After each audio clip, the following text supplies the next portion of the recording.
Bonjour, je suis Arnaud Bridet, ingénieur commercial chez Sogelink sur la partie Diag, qui va comprendre deux outils, à savoir Amiante 360 et Batidiag 360. Bonjour à tous, donc Florent Tréhé, également chez Sogelink. Je suis team leader sur la solution Diag by Sogelink qu'on va vous présenter aujourd'hui.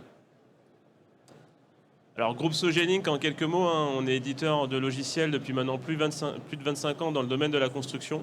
On va avoir à peu près une trentaine d'applications, essentiellement en mode SaaS, sur la gestion de chantier, la gestion de bâtiments, la gestion d'infrastructures. En gros, on va vraiment adresser nos clients avec des solutions de la phase d'étude de la construction d'un bâtiment jusqu'à la gestion quotidienne du bâtiment. Et parmi toutes ces applications, il y a maintenant presque 15 ans, on a lancé une application qui au départ s'appelait Amiante 360, qui avait pour vocation d'accompagner nos clients, notamment les collectivités, sur la gestion de l'amiante au sein des bâtiments.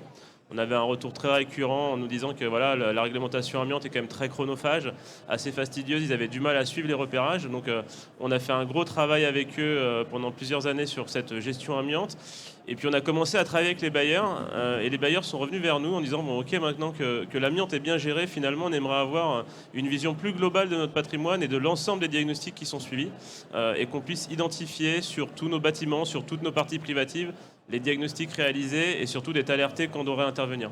C'est comme ça qu'on est passé d'une application qui au départ ne gérait que l'amiante à aujourd'hui une application plus généraliste qui va gérer vraiment l'ensemble des diagnostics. Alors aujourd'hui, on va évoquer le sujet avec vous, comment mettre vos données au service du pilotage de vos parties privatives. Et on va commencer un peu par les enjeux des bailleurs sociaux aujourd'hui et de tout ce qu'on a pu voir avec eux lors de nos échanges. Il y a déjà un gros besoin en termes de centralisation. Ça, c'est clair. Aujourd'hui, on se rend compte que les diagnostics, ils sont nombreux, ils sont divers et variés, ils sont commandés par différentes personnes. Et in fine, ils se retrouvent sur des espaces alors différents, des fois des SharePoint, des fois des GED. On a du mal à retrouver la donnée, on a du mal à la diffuser, à la communiquer, notamment aux interlocuteurs externes qui vont intervenir sur le bâtiment, comme des entreprises de travaux, plombiers, etc. Conformité réglementaire, donc ça reste quand même l'enjeu majeur, c'est comment être conforme à la réglementation liée au diagnostic. Et ça peut revêtir après des coûts très importants pour certains bailleurs, puisqu'il y a des contrôles assez récurrents. Donc la conformité réglementaire est d'autant plus compliquée que la réglementation évolue constamment et qu'il y a de nouveaux diagnostics à chaque fois. Et puis perte de temps et productivité. Très clairement, c'est très lié aux besoins de centralisation. Aujourd'hui, quand on veut retrouver une information, quand on veut retrouver une donnée, on va passer beaucoup de temps à aller chercher les différents documents, réouvrir les documents, aller dedans, essayer de retrouver la donnée dont on a besoin. Donc l'idée, c'est comment nous, on va réussir à centraliser et à exploiter vos données pour vous les mettre à disposition beaucoup plus rapidement, beaucoup plus facilement, et les exploiter, puisque finalement, dans tous ces PDF que vous avez au quotidien, vous avez de la data, de la donnée informatique, et c'est ça que nous, on va venir réexploiter dans nos solutions.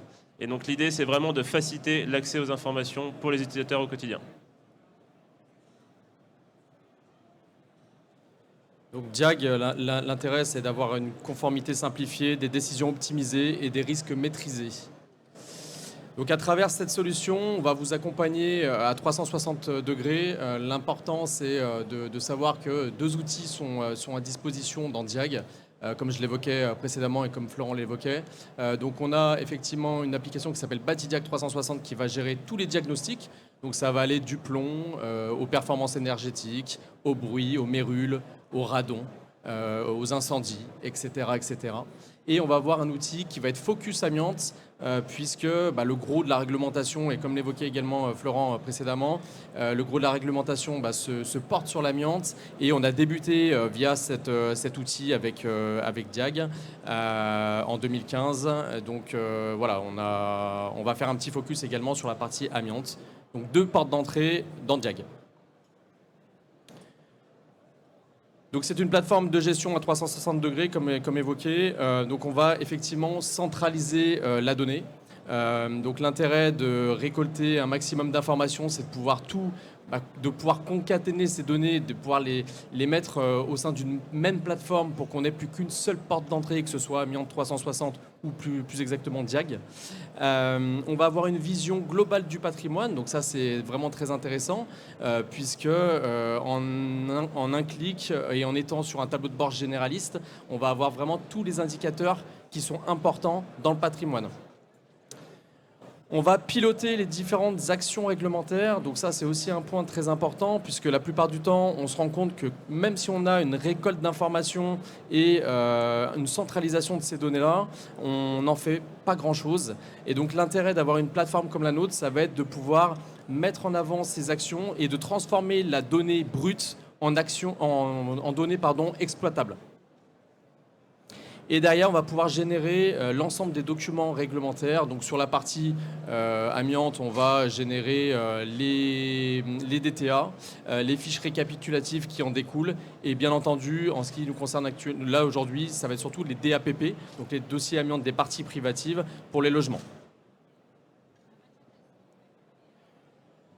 Donc Diag by Sogelink transforme vos données diagnostiques au service de vos parties privatives. Donc ça va répondre à la question que Florent posait précédemment. Donc on va effectivement centraliser ces données, obtenir une vision synthétique de vos logements, garantir derrière une conformité de vos documents réglementaires. Donc ça c'est un point très important.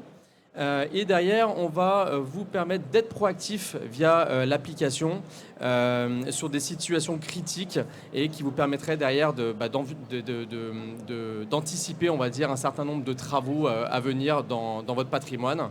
Et ça va réduire le temps d'évacuation des logements. Donc ça, c'est également un point très important pour les bailleurs sociaux.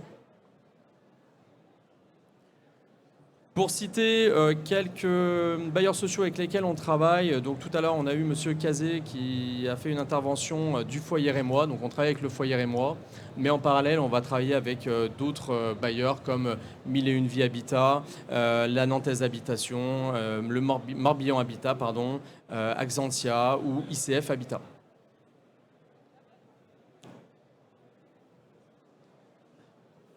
Alors, pour schématiser un petit peu notre application, alors bien sûr, on est une application qui est SaaS full web, donc accessible de n'importe où avec une connexion Internet. On a 2 entrées possibles au démarrage, soit on rentre directement par Batidia qui vous donne une vue sur l'ensemble des diagnostics, ou par la partie amiante si vous voulez vraiment être focus sur l'amiante. Quand vous arrivez sur la première page de notre solution, ce qui est intéressant, c'est qu'on va vraiment vous donner une vision d'ensemble de votre patrimoine avec la totalité des diagnostics qui sont suivis, les volumétries et surtout les alertes quand vous avez des diagnostics qui arrivent à échéance ou qui sont expirés. Derrière, on va avoir un peu un système d'entonnoir puisqu'on va pouvoir venir générer des tableaux de bord à la volée. Donc en fonction des périmètres qui vont vous intéresser, qui vont vous concerner, donc que ce soit par quartier, par territoire, par agence, vous allez pouvoir faire des tableaux de bord sur mesure avec la donnée sur ce périmètre précis. Et après, derrière, aller au niveau du bâtiment, voire au niveau des parties privatives, pour avoir les données qui concernent que les parties privatives. Donc c'est vraiment un système d'entonnoir qui vous permettra d'aller chercher la donnée au plus précis, jusqu'au bâtiment, jusqu'au niveau, jusqu'à la partie privée, jusqu'à la localisation au sein du logement. Derrière, on va pouvoir activer les diagnostics qui nous intéressent, parce qu'on n'est pas forcément concerné par tous les diagnostics, éventuellement l'élec, le gaz, etc. Retirer ceux qui ne nous intéressent pas, voire créer des diagnostics sur mesure si jamais on a besoin de suivre un diagnostic précis au sein de l'application. Dans la bibliothèque, vous aurez la possibilité, en tout cas la capacité, à retrouver l'ensemble des diagnostics avec les dates d'échéance. Donc très facilement, très simplement, vous allez pouvoir voir tout de suite ce qui est expiré, ce qui arrive à échéance. Et quand vous avez besoin de réintervenir, vous allez pouvoir missionner votre diagnostiqueur. Donc tout simplement, vous allez l'inviter à faire un nouveau diagnostic sur une partie privative précise qui va pouvoir venir déposer au sein de la solution et rentrer dans un workflow de validation.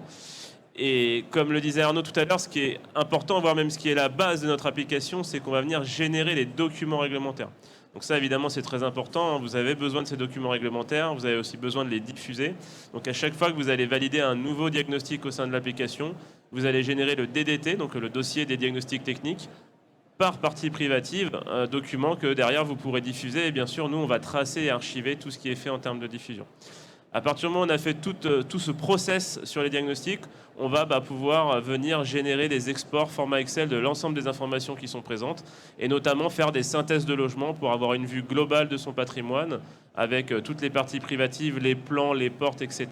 Et surtout l'ensemble des diagnostics qui sont suivis et leur état. Donc on va vraiment avoir une maîtrise de ces données éventuellement qu'on peut récupérer format CSV pour transmettre dans d'autres applications si on a besoin de créer des interconnexions avec les autres outils de votre système d'information.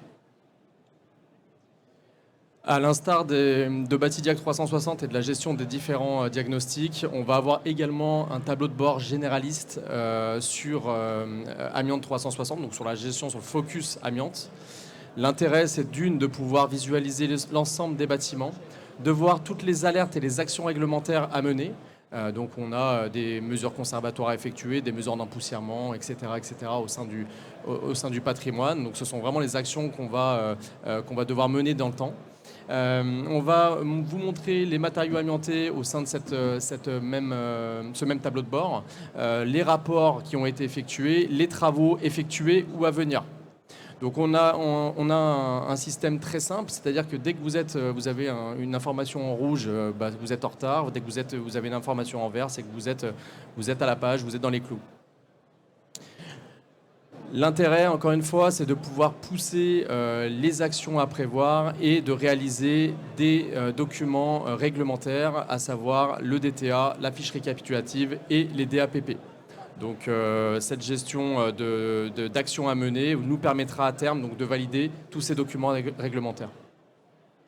Et pour schématiser l'amiante dans un bâtiment, on a la possibilité donc, de cartographier les MPCA, les matériaux et produits contenant de l'amiante, au sein du patrimoine bâti. Et donc, on va pouvoir, via deux légendes, une légende qui va nous indiquer à quoi correspond tel et tel matériau, et une légende colorée qui va nous indiquer à quoi correspond la couleur en question. Donc, on a un point rouge nous indiquant qu'on a effectué un prélèvement à un endroit dans le bâtiment. Ce point rouge nous indique effectivement qu'il est revenu positif à l'amiante. Donc, il y a effectivement de l'amiante dans un mur ou dans un plafond. Un point vert nous indique qu'on a fait un prélèvement et que ce prélèvement est revenu négatif. Voilà, donc ça nous apporte de l'info et ça permet derrière de couvrir les bailleurs sociaux sur cet aspect réglementaire et de couvrir les personnes qui vont derrière travailler sur les matériaux amiantés, donc les entreprises externes, les entreprises de désamiantage qui vont travailler sur le patrimoine.